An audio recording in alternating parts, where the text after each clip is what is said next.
When a company becomes insolvent, one option available to the company's administrator and creditors is a deed of company arrangement. A deed of company arrangement is a deal established between the administrator and a majority of creditors. The creditors agree to arrangements for dealing with the assets of the company in order to compromise the company's outstanding obligations. While this sounds like a fairly attractive way to deal with the outstanding debts of an insolvent company, there are limitations.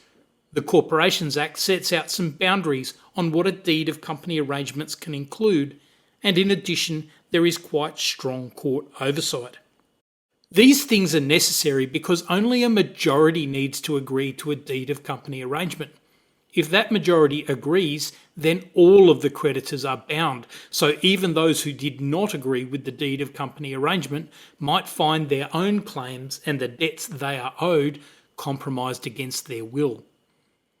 In this case, Lehman Brothers in the United States suffered one of the most dramatic company failures in history during the global financial crisis of 2007-2008. Australia was not immune, and Lehman Australia went into liquidation. The city of Swan and some other local governments had claims against Lehman Australia. However, other Lehman Brothers entities were also creditors of Lehman Australia. To make matters even more complicated, the local government bodies also had claims against the other Lehman entities. At the creditors' meeting, a deed of company arrangement was formed. Under this deed of company arrangement, however, in return for the distribution of the assets of Lehman Australia, creditors had to give up claims against all Lehman Brothers entities. The councils objected, and this was the question before the court. The Corporations Act said that a deed of arrangement was binding so far as concerns claims arising on or before the day specified in the deed.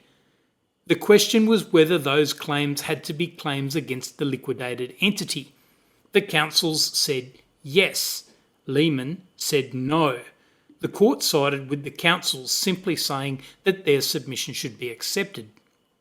From this case, we learn that a deed of company arrangement cannot be used to compromise third-party claims. However, the case also shows us that deeds of company arrangement are technical and somewhat clunky.